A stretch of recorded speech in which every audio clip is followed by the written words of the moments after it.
Okay, so Rudra Pratap is professor at the Center for Nanoscience and Engineering at the Indian Institute of Science in Bangalore. He obtained his Master of Science at the University of Arizona, Tucson, followed by a PhD from the Cornell University of Ithaca in the New York State.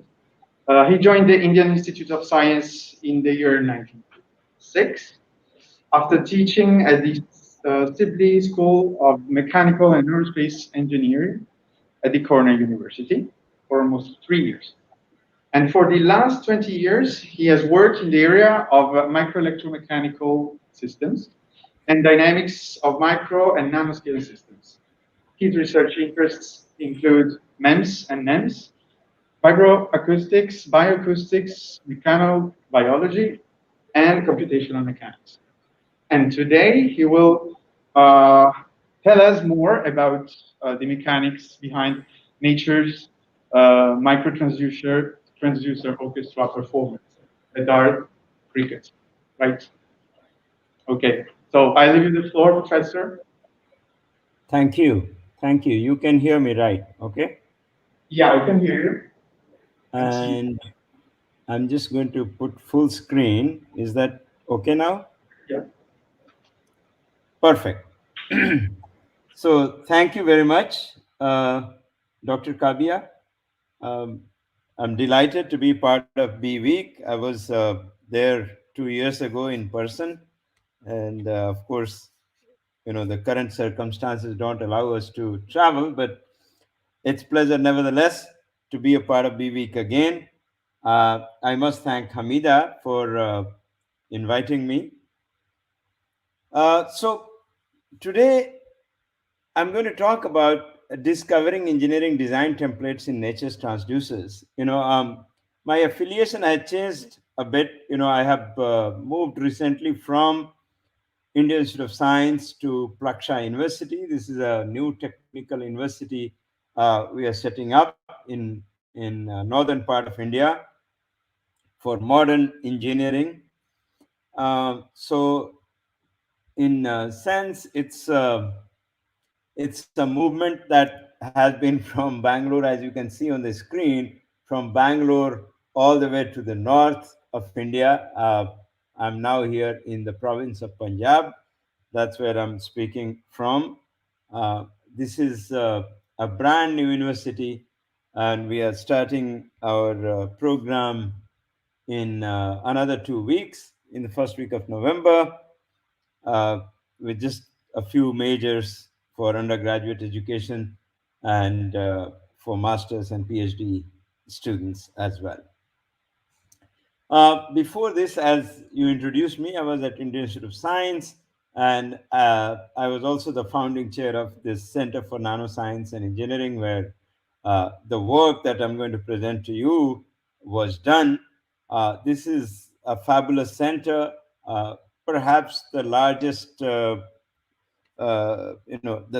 largest center for nanoscience and engineering in India, which has a nanofab facility, fairly comprehensive 14,000 square feet clean room facility that we have at the center.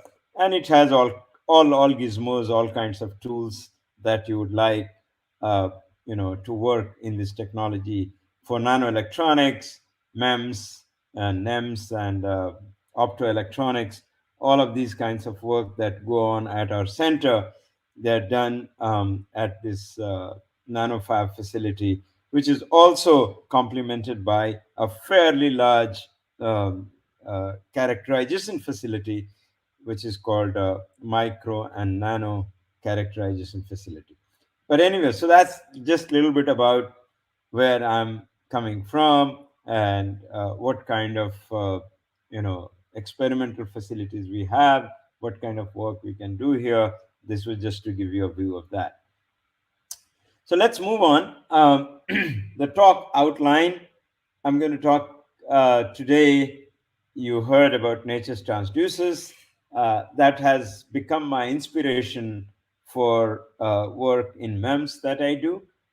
So I'll talk a little bit about biomimetics versus bio-inspired engineering, and then that takes us for at least for transducers, for research in transducers, it takes us to world of insects and insect design, where we can learn what nature's templates of design are and what kind of scaling rules that nature uses. I'll give you two examples. The first example is on field crickets, these insects that we all have heard them singing. We hear them, you know, quite often. So the bioacoustics of crickets, on which I have worked quite a bit, and the second example will be just a little bit about what kind of navigational aids, or what kind of gyros specifically insects use for their sense of rotation, etc. And then we will conclude. So, just looking at great minds, Leonardo da Vinci, he did say that while human ingenuity may devise various inventions to the same ends, it will never devise anything more beautiful, nor more simple, nor more to the purpose than nature does. Because in her inventions, nothing is lacking, nothing is superfluous. This is such a beautiful quotation. I love this quotation.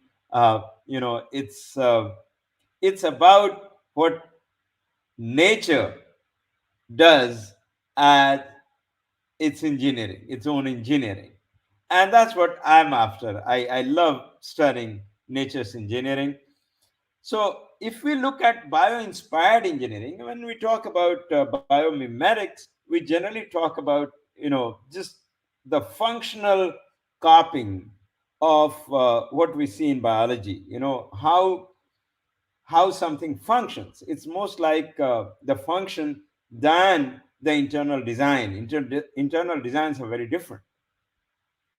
When I talk about bio-inspired engineering, I'm talking about looking at those very designs that nature uses.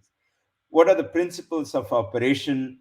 What, if any, is the design template?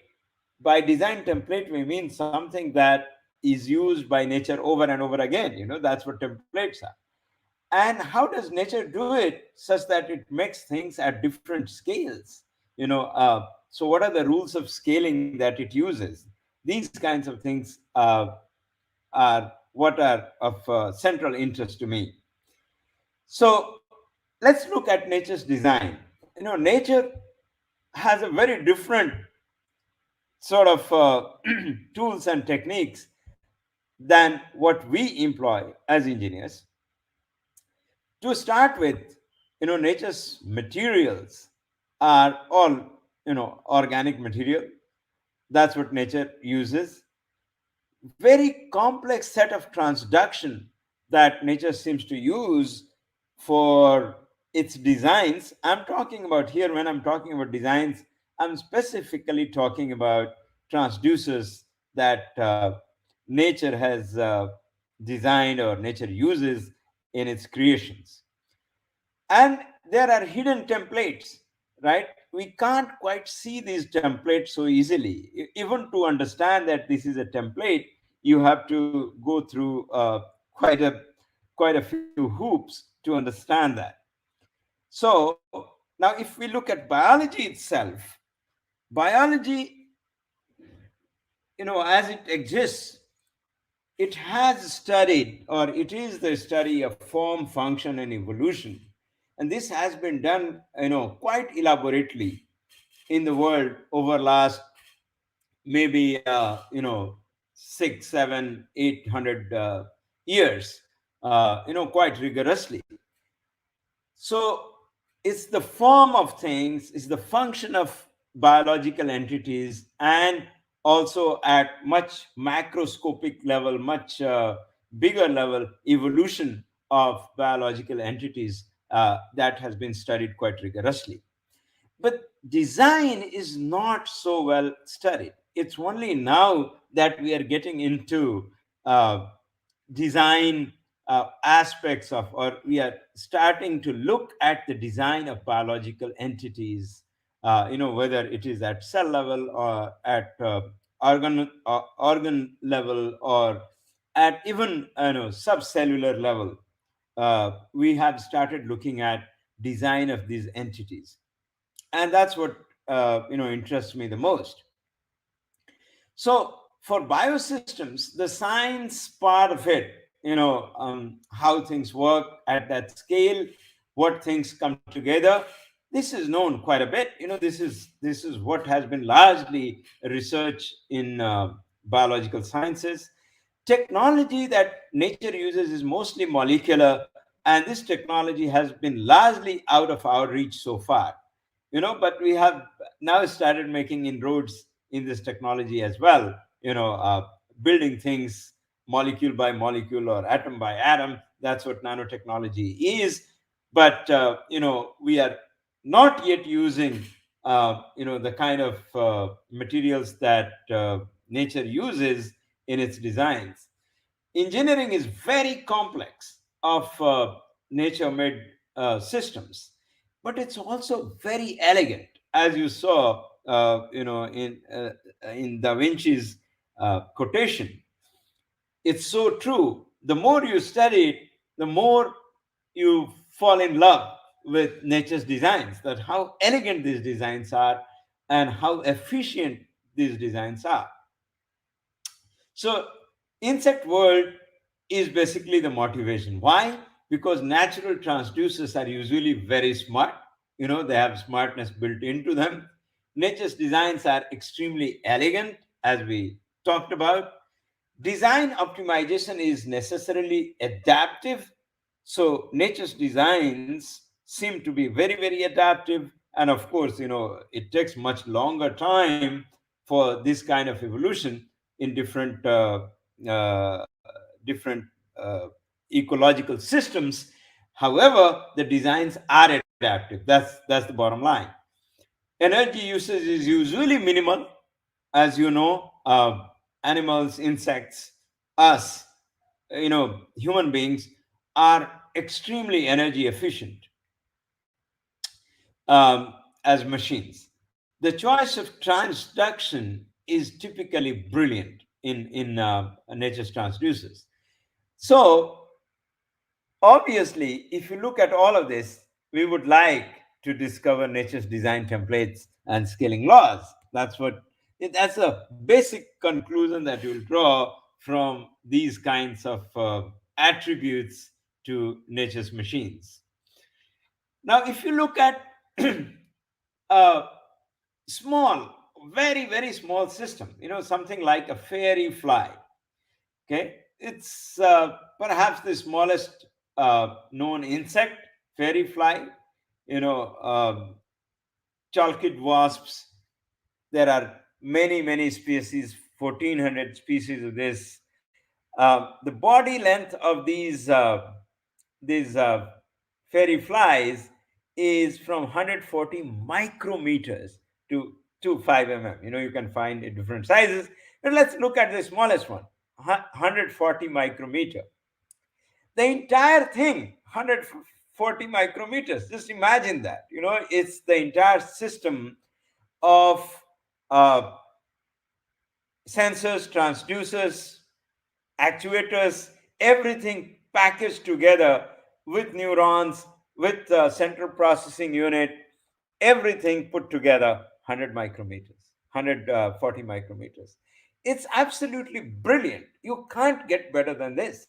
And when you think about such kind of uh, systems, you know um, you do think that whatever we do, we are far from competing with natural design. Look at this insect, look at this fairy fly, and if you look at its wings, at the wings it has hair like structures. These are sensors actually that are used for sensing temperature as well as hardness of things. And if you look at this, at the end, these hair-like structures, they are almost at the limit of usual photolithography that we can do, using photolithography machines. I'm not talking about extreme UV, but just UV, photolithography. If you use, this is already at the limits of that. It's a beautiful, beautiful creation with all kinds of sensors in its legs, in its wings, and of course, inside the body, the central processing unit, as well as the factory and the energy conversion unit that takes chemical energy and converts into mechanical energy. So nature's package systems are amazing. Look at where the fairy fly is, here about, let's say, 200 microns, so zero point 0.2 mm, right? And if you go 10 times bigger, you get a fruit fly, okay? A fruit fly, also called Drosophila melanogaster. A fruit fly has about 60 odorant receptors, but ants of the same size have 400 such receptors. Okay, these are distinct protein molecules that bind to volatile organic compounds for detecting odors. A honeybee, that you see here, this is 10 times larger than a fruit fly. So let's say the size of about 20 millimeters here, which has, its brain has a volume of about 1 millimeter cube and contains fewer than 1 million neurons, whereas human brains have an estimated number of 85 billion neurons. So, how these things scale as you go up in nature's designs is unbelievable, right? So, if you look at this picture itself, just three insects, right? A fairy fly, a fruit fly, a honeybee. The number of transducers that they use goes up, and it goes up non-linearly. There is no linear scaling here, right? How many sensors a fruit fly uses or how many a honeybee uses are different. So this is already 2 orders of magnitude, covered in scaling, and functions change, transducers change. But but look at this. These are insects. They still have 6 legs. They still fly, right? So there is something that is that is an inherent scaling that still copies the functions, right, and makes them work. And these are the kinds of things that we would love to learn from nature. So you would obviously, a person like me who works in sensors and transducers would like to know what are the transduction schemes in such things, how many of what kind and how are they arranged. This is nature's packaged machines. When it comes to our packaged machines, look at this, right? Our packaged machines have also been evolving. Look at a telephone. This is a telephone that now you can perhaps see in museums, but it has evolved over time, and it has become now a smartphone. So when you ask why it is a smartphone, what is so smart about it? It's all about transducers inside. It's all about sensors in them. The number of sensors is continuously growing in these smartphones. And soon enough, typically now we have about 10 to 20 sensors in our smartphones, average smartphone. I'm not talking about iPhone, which uses more, but you just wait for a couple of more years, and chances are that all smartphones will be using at least 100 sensors in them for also keeping track of our health and environment around us and whatnot. So that's where the smartness is coming from. And all these sensors, when we design, I um, make I would like to make this statement that we would do much better if we learn from nature. So let's look at one particular example. Bioacoustics of crickets. Let's look at this cricket. Okay, I'm not sure whether you can hear the sound or not, but I hope you can. So this is the sound of cricket that you hear. Can somebody give me a feedback whether you could hear the sound?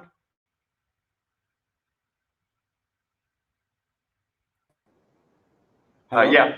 We could hear the sound of the cricket. Fantastic. Yeah, because there are lots of, audio files, and I wanted to make sure that you can hear. So this is our friend Cricket, singing. And what you saw there is that all it is doing, I'll play it once again, that all it is doing is moving its wings. Okay. Crickets don't have any vocal cords like we do.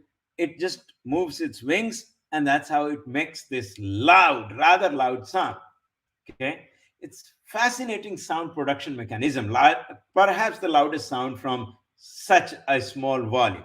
If you look at speakers, the typical computer speakers will give you about 95 dB at 10 centimeters from at the highest volume from the speaker.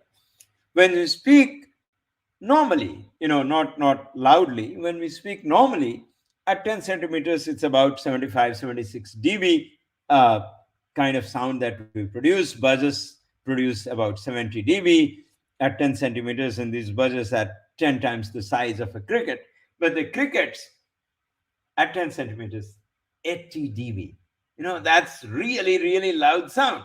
And that's why we hear them so loud and clear. So the question is, how do they do it? How do they produce such loud sound? Okay, so here is one particular cricket, which is by far the most easily found cricket in the world, by maculatus. This species is everywhere in the world. So you can see it, moving its wings, and you can see it now in slow motion. So the wing beat frequency, when it is moving its wings, the wing beat frequency is just about 30 hertz. Of course, there are different crickets, and it varies a bit, but not a whole lot. Okay, 30 hertz, 40 hertz. That's about it. That's the wing beat frequency. But what you are hearing, the sound you are hearing, is not 30 hertz. You can't hear 30 hertz. So, of course, theoretically, we say that, yeah, we can hear from 20 hertz to 20 kilohertz. But, maybe when you were 1 year old, you could hear 20 hertz. But, after we become adults, we lose that ability. So typically, what you hear is from 50, 60 hertz, and all the interesting sounds that we hear are limited to about 10 kilohertz, 12 kilohertz. After that, it becomes annoying. But what you are hearing from the cricket is about 3 to 7 kilohertz. Okay. uh, Lots of field cricket species sing in that frequency range. Okay, so look at this. I mean, here are 9 species of crickets, and it's as if they have their own FM radio stations. They have very fixed calling frequencies or song frequencies. Each species has its own song frequency. Very distinct frequencies they sing at, right? And ecologists have tried to look at how is this frequency related to their size, or all kinds of things they have tried. It doesn't work, and I'm going to tell you why it doesn't work. That it's an engineered design, and you have to know engineering to understand why or how this call frequency is scaled in these crickets. So when we do engineering study, typically this is my favorite picture of any engineered system. You have a system, you have an input, you have an output.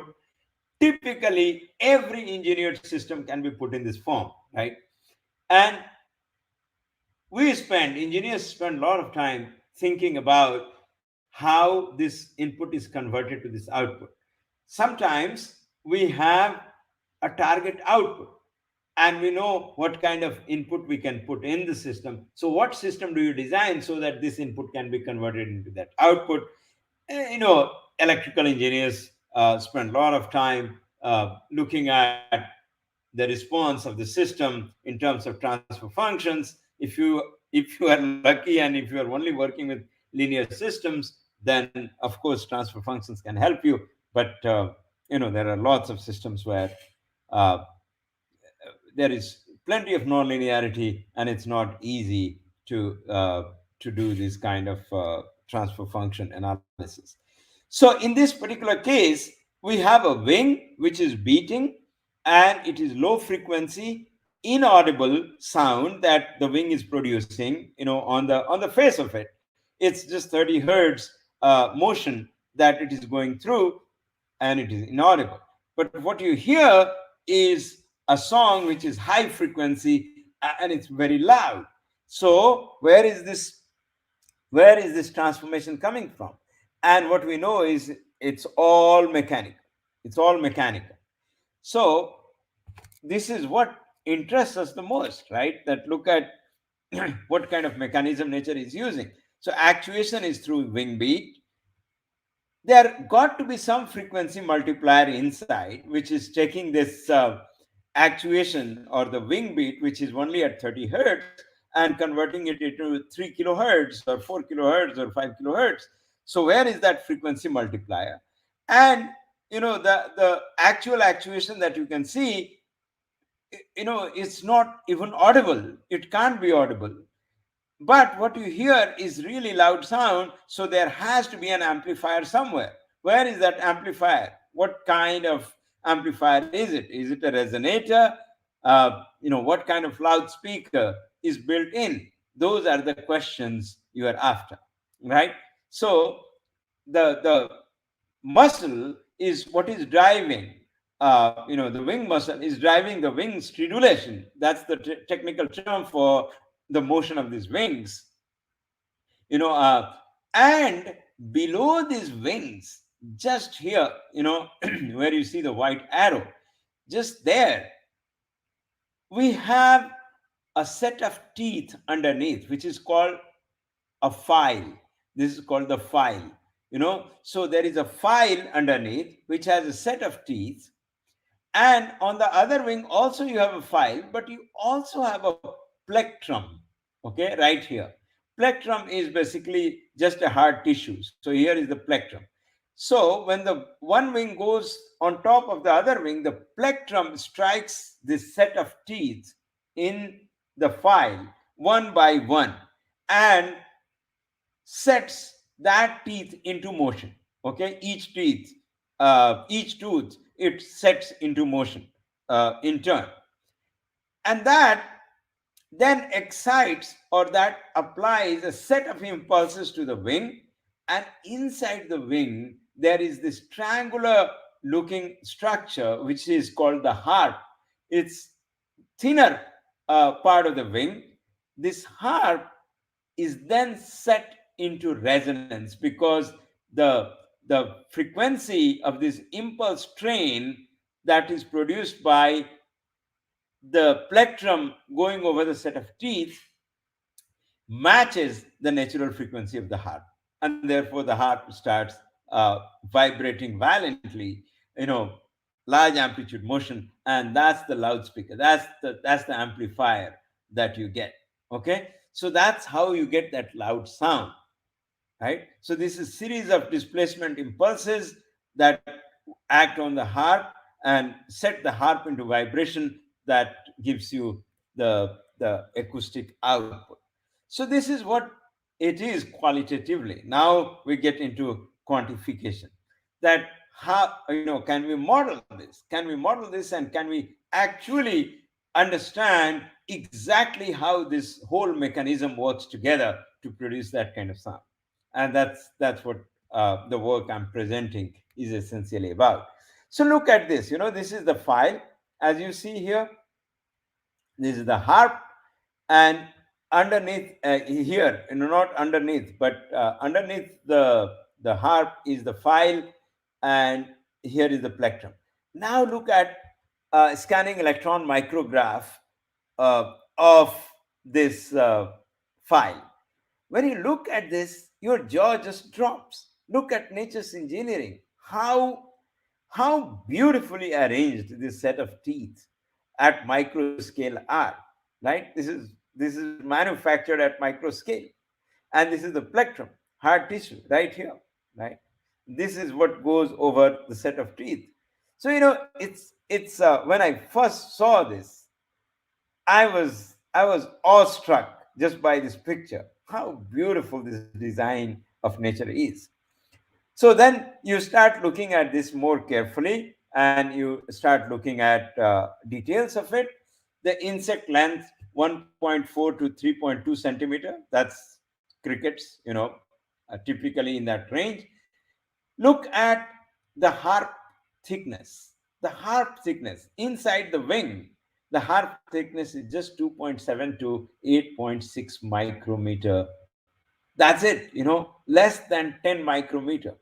That's how fine the harp thickness is. Imagine that, how how this is manufactured. And file tooth pitch 20 to 100 microns, depending on the insect, depending on the species of the cricket. File tooth height 17 to 26 micrometers. So it's all micro scale engineering, right? This is how the teeth are if you look at it very, very closely, right? And that's what interested me to study this. So this is how the plectrum goes over the set of teeth as the wings rotate, and that produces a set of impulses. So one stridulation of the wing translates into multiple impacts on the harp, and that essentially gives you a set of impulses that are acting on this resonating structure, okay, called the harp.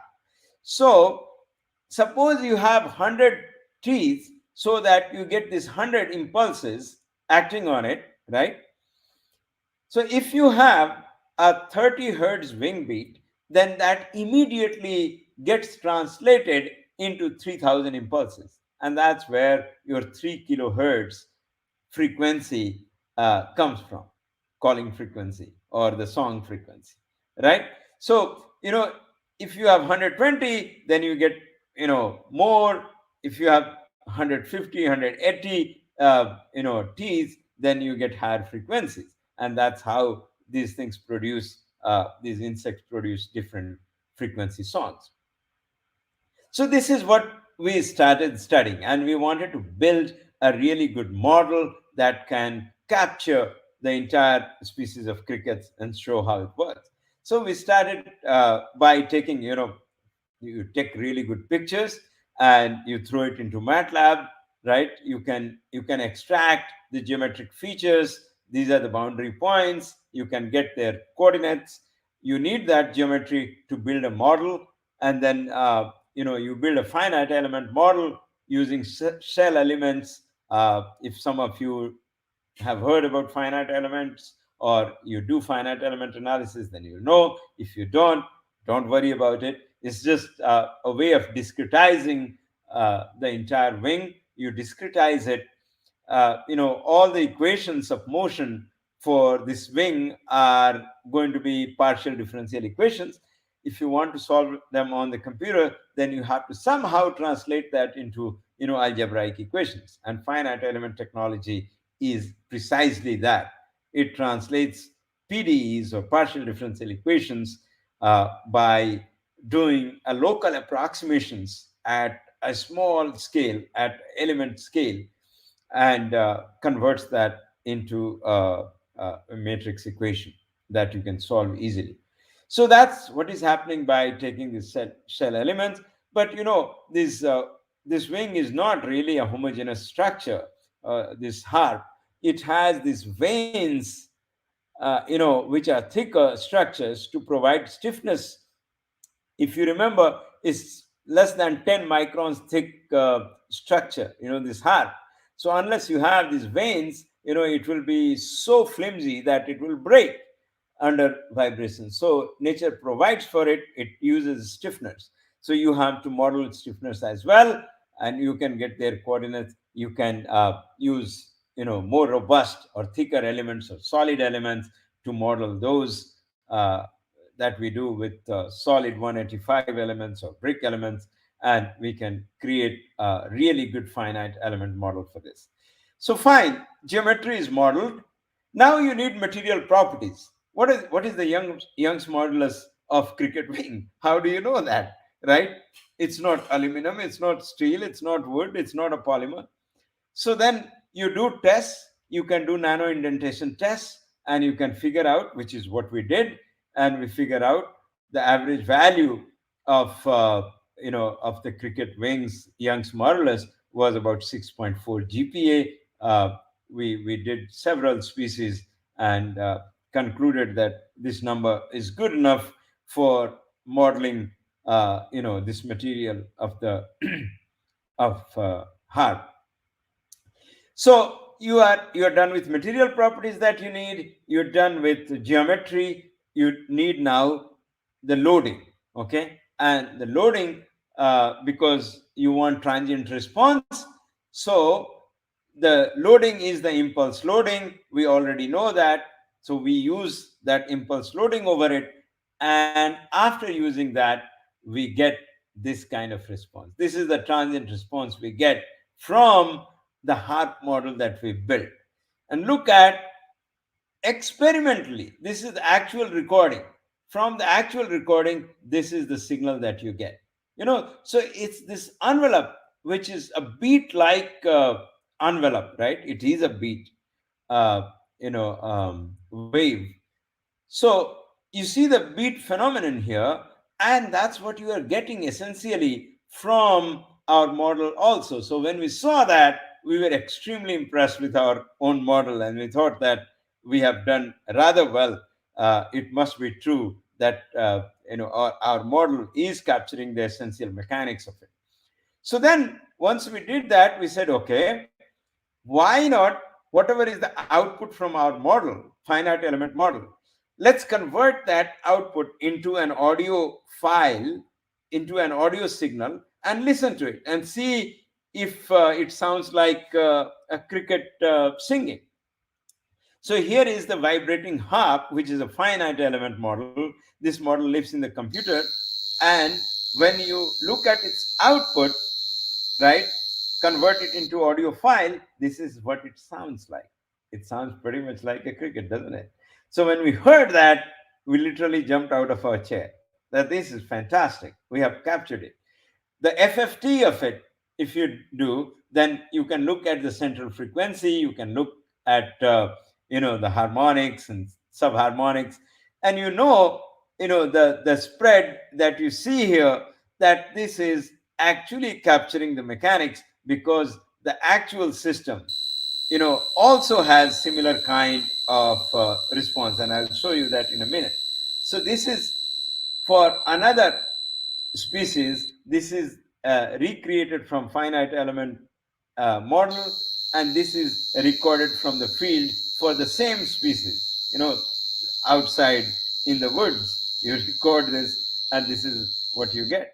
So you know that you have nailed it.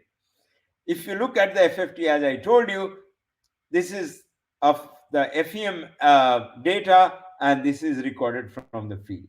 So you can see that you have pretty much the central frequency, you have got it right, and the spread also is spread. Of course there will be difference, because in the field you get recording which also has reflections from leaves, from the foliage around it.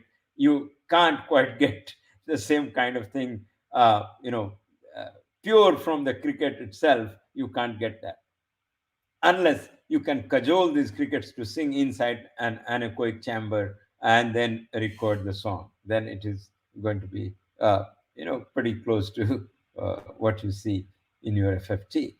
So then, the central question now is that, okay, now that you have a good model, can you answer this question, that what how are these different frequencies of these crickets, how are they scaled, on what basis these different species have different song frequencies? Okay, what is the frequency scaling with, what feature of the cricket it is scaling with? Now ecologists have tried all kinds of scaling. Area of the harp with carrier frequency versus area of the harp, carrier frequencies versus pronotum width, which is the body of the cricket. carrier frequency versus file length, carrier frequency versus full file to spacing, and you can see that the data is all over the place. It just doesn't model, right? You can't, because none of that is essential design feature of this mechanism. So only after we arrived on the scene, we started looking at this design, and we looked at, okay, what can we do to nail this problem down and understand what does this scaling depend on. So now that you have a good model, what you can do is you can start looking at, let's say, I do a thickness of the harp, I take, okay, and I put it on y-axis. I just normalize it with the most ubiquitous cricket, which is Bioacoustics. I can do that, so that this is normalized scaling for thickness. And similarly, we have normalized scaling for the dimension, the lateral dimension of the harp itself. Okay, so call this factor eta L for length, and call this eta T for thickness. And we can now simulate millions of designs of harp of different dimensions and different thicknesses, and look at the iso frequency lines.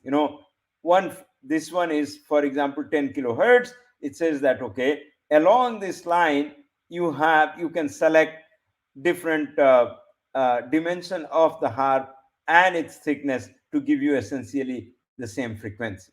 So we have these contour plots for different frequencies, and then we wanted to superpose the field data on top of this.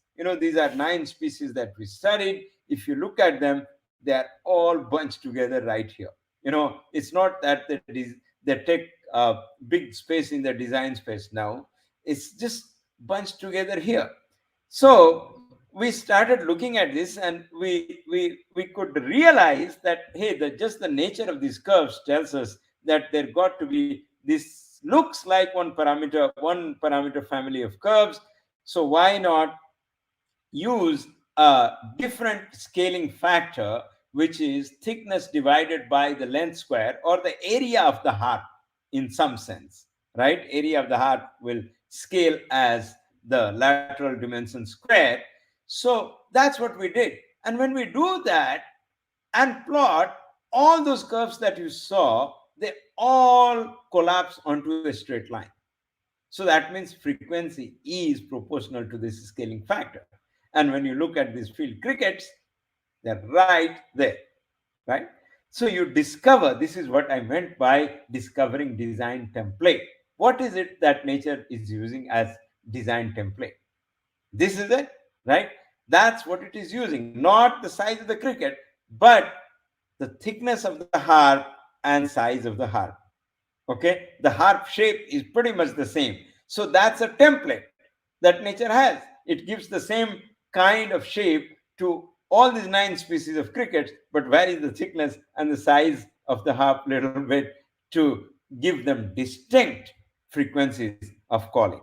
This has to be distinct because these crickets, by the way, they have no intention of annoying you with their song. This is their love song. This is the male crickets sing to attract the female crickets. So it has to be distinct so that the right species of female crickets get attracted or move towards the right species of male crickets. Okay, and their ears are also, they have filters. Their ears are also designed to tune in to these frequencies and not hear other calls. It's fascinating design that nature has. I don't have time to talk about ears, but just the transmitter is what I have touched upon here. So if you look at comparison with small speakers that we make, crickets use resonant speakers, we use non-resonant speakers. Even in our cell phones, the speakers that we use are still the same electromagnetic speakers that our bigger speakers use. these are relatively large and have poor efficiency because they are not resonant speakers. Can we replace them with MEMS speakers? We started asking this question after we discovered the power of these resonant speakers that crickets use. If you take a headphone speaker and if you look at what is inside it, you will it's not very difficult to just rip it apart and look at what kind of speaker it uses.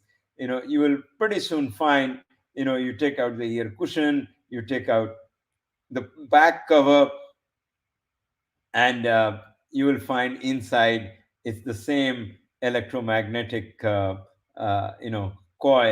that we have, and same kind of structure, the magnet and the coil that produces this kind of motion. So let's look at this. You can see here you have a very thin plastic structure which has this coil, right, copper coil on it, and here is your magnet, right. This coil goes right in the groove here, okay, and once some current passes through here, right, because of the change in flux, you have this Lorentz force that is produced, and because of that, direction of force is in upward direction, and that's the force that then pushes this membrane to start vibrating, and that's what produces that sound in speakers. So that's what we are using so far. But can we design MEMS speakers which are based on how crickets actuate their wings and sing? And this is what we have essentially done. We actually designed MEMS speakers where the actuation is peripheral, just like it is in crickets.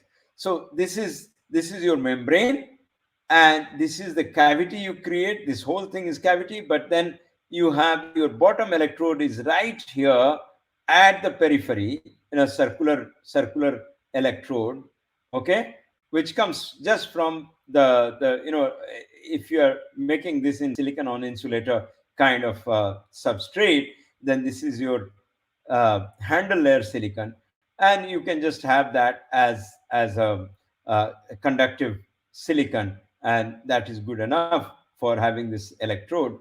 And on top you have this surface, and this will, the moment you start applying force on it, it starts vibrating, right.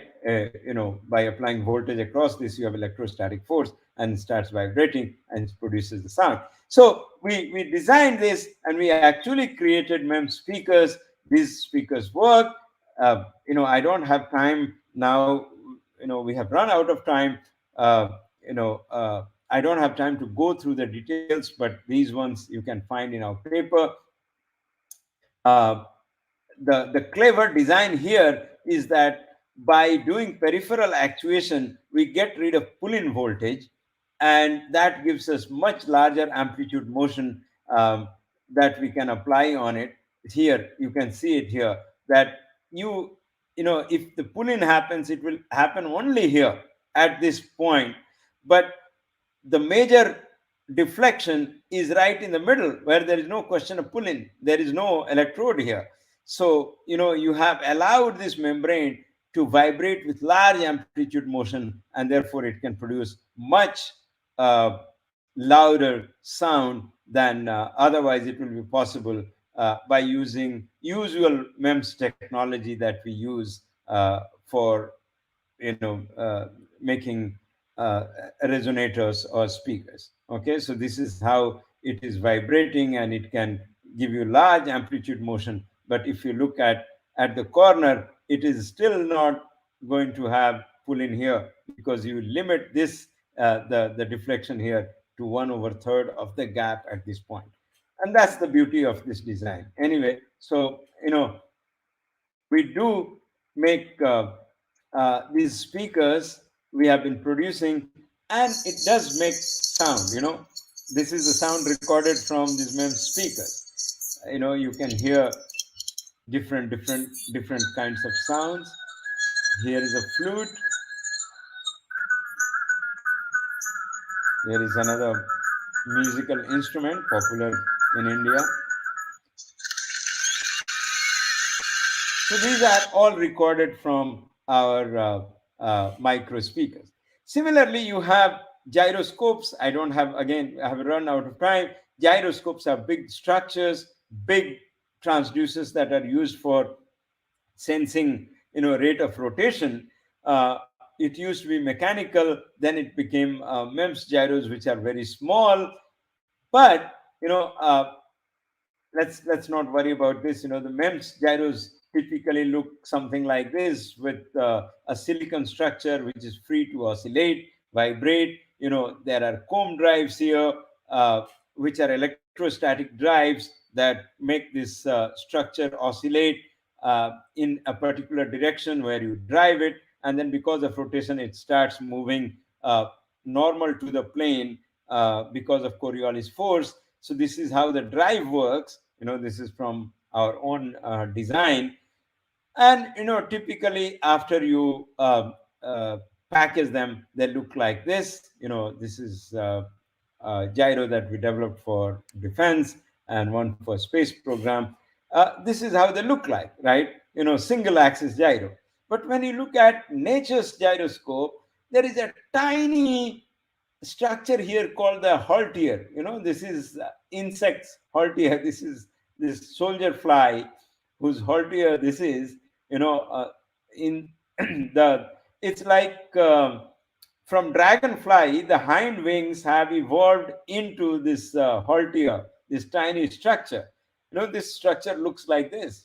It's just a cantilevered structure with a mass at the end, and that's all there is. And that's what it uses as its gyroscope. It uses these two Halteres to sense rotation in all three directions. Roll, yaw, pitch, all three it can sense through this kind of motion. It's amazing design. Of course, I don't have time to talk about it, but you can see that there is a lot of difference between MEMS gyro design and insect Haltere design. It's just way too elegant. It is just this tiny structure here. Look at our structure and look at nature's gyro. There is no competition. Nature wins hands down, right? So I would like to conclude here saying that nature is full of incredibly intelligent and elegant designs. Insect world Insect world is perfect for studying nature's engineering at micro and nano scales. We need to discover nature's design templates and scaling laws. We need new breed of researchers trained across biology and engineering to work on bio-inspired systems. All of this work was done in association with a colleague of mine, Professor Rohini Balakrishnan, who is an ecologist, and Professor Sanjay Sane on the gyroscope. My PhD student, Dr. Rizwana Parveen, worked with both of us, with Sanjay and me, to figure out how the gyros work of the fly. And Vamsi Goti, he worked on the cricket bioacoustics, again in association with Rohini. And Mira then created those MEMS speakers based on the cricket's actuation principle. This is what I wanted to share today with you. Thank you so much. I'll be happy to answer any questions.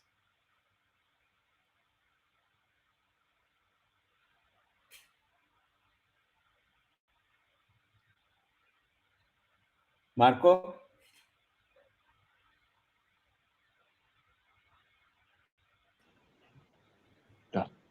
Can you hear me now? Yeah. Yeah. So thank you again for your presentation. Do we have some quick questions? Sure. For Pratap, maybe? Yeah. We do have one. Yes. For the materials you talked about a nano induction process, I think. Yeah. in what does it what is the, could you explain what is this process? What is the process for nano indentation? Yes. Yeah, so you get this instrument called nano indenter, which usually has a diamond tip on it. And of course, it comes with its own calibration curve. So it's very, very small tip. It's meant for testing, mechanical properties of extremely small samples, okay, and materials. So you can, we took the cricket wing, the harp, we cut a small piece of it, and we put it under the nano indenter, and you apply a load. There is a loading sequence that you have to apply. You have to apply at a certain rate this load, and then hold it at at a particular load, and then hold it for a while, and then unload. So this loading unloading curve you get from the slopes of that curve, you are supposed to figure out elastic modulus. And this is done, this is a fairly well-known technique today for testing all kinds of materials, particularly if you have very small coupons, then you use nano indenters for testing their mechanical properties. So it does depend on what kind of nano indenter, which specific nano indenter you have, which tip you are using, and what is the calibration curve for that. You do all of that calculation. It's a little bit involved, not a whole lot, but you look at the calibration curves, and that's how you get your Young's modulus. Okay, this is fairly common now, to do this for very, very small samples. Okay. Maybe the last one. Okay, I think it's fine. So thank you again, Professor, for joining us today here again at the B Week. Thank you. My pleasure. Thank you. Thank you so much for inviting me. Thank you very much.